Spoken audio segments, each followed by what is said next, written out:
नमस्कार साथियों, मैं हूं अनूप थपलियाल। साथियों, केदारनाथ विधानसभा उपचुनाव का बिगुल बजने के साथ ही बीजेपी में भी बगावत के सुर सुनाई देने लगे हैं।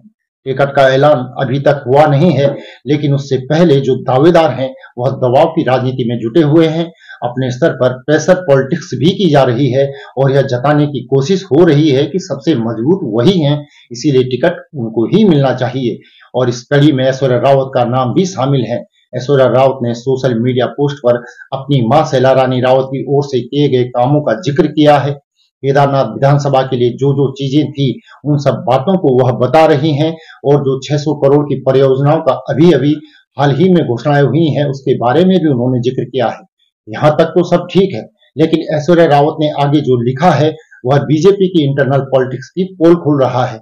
शैला रानी रावत की बेटी यह कहती हैं कि उनके खिलाफ चक्रव्यूह रचे जा रहे हैं, षड्यंत्र रचे जा रहे हैं और राजनीतिक षड्यंत्र इस तरीके से हो रहे हैं कि सामाजिक और राजनीतिक जीवन शुरू होने से पहले ही समाप्त करने की कोशिशें हो रही है। नए नए चक्रव्यूह के खिलाफ रचे जा रहे हैं, लेकिन उन्होंने कहा कि षड्यंत्रकारी इस बात को समझ लें कि शैला रानी रावत की बेटी हूं, मुझे गर्भ से ही सारे चक्रव्यूह तोड़ने आते हैं। उन्होंने सीखा हुआ है और चक्रव्यूह तोड़कर दिखाएंगी। तो यह बतलाता है कि कैसे ऐश्वर्या रावत चुनौतियां दे रही है पार्टी की लीडरशिप के भीतर और पार्टी के अंदर जो उनके खिलाफ षड्यंत्र रच रहे हैं उनको। वहीं दूसरी ओर कुलदीप रावत भी हैं जो कि लोकसभा चुनाव के दरमियान भारतीय जनता पार्टी का हिस्सा बने। 2022 के विधानसभा चुनाव में निर्दलीय लड़े, दूसरे नंबर पर रहे थे, लेकिन अब उन्होंने दावेदारी भाजपा से की है। टिकट मिलेगा या नहीं मिलेगा, इन आशंकाओं के बीच वह अपना आगे का रास्ता भी तैयार करने में जुटे हुए हैं।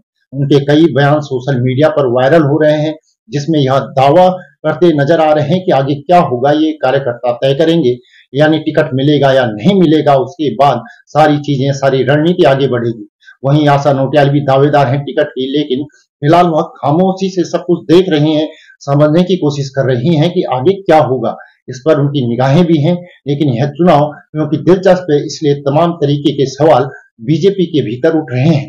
बीजेपी का बोलबाला इस रूप में रहता है कि बीजेपी जो एक निश्चित जो गोदी मीडिया है ना, गोदी मीडिया जो बना रखा उन्होंने, गोदी मीडिया, ये गोदी मीडिया को ये लोग टास्क देते हैं कि तुमने फैलाना है कि कांग्रेस में गुटबाजी है, कांग्रेस में आपस में एकता नहीं है।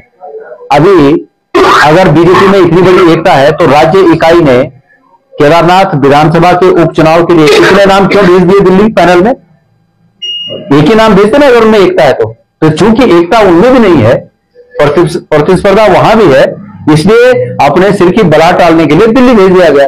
और वहां 6 नाम अगर भेज दिए गए तो वो प्रतिस्पर्धा है, और कांग्रेस में अगर हम 6 नाम भेज रहे हैं या 8 नाम भेजेंगे तो वो सिर्फ फुटबॉल है उनकी नजर में। तो ये वो लोग चलाते हैं और उनका जो अनुसरण करते हैं उनके मीडिया के लोग हैं, वो इसको जो है कांग्रेस के मत्थे मर देते हैं। तो ये फर्क है, कांग्रेस में नीचे स्तर पर भी और ऊपर स्तर पर भी इस प्रकार की कोई मतभेद नहीं है।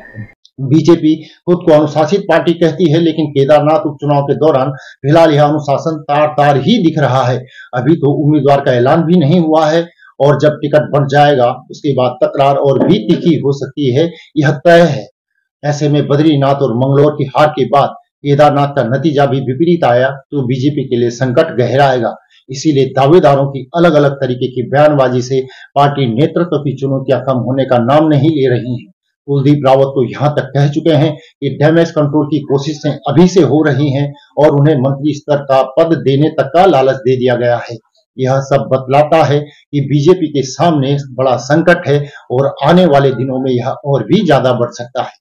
तो साथियों, आपको हमारी रिपोर्ट कैसे लगी यह कमेंट करके जरूर बताएं और साथ ही साथ चैनल को सब्सक्राइब जरूर कर लें। साथ ही आप नीचे दिए गए नंबर पर हमें सहयोग भी कर सकते हैं या फिर QR कोड के माध्यम से भी आप हमें सहयोग कर सकते हैं। अभी के लिए इतना ही। अगली रिपोर्ट में पुनः आपसे जल्दी ही मुलाकात होगी। तब तक के लिए नमस्कार।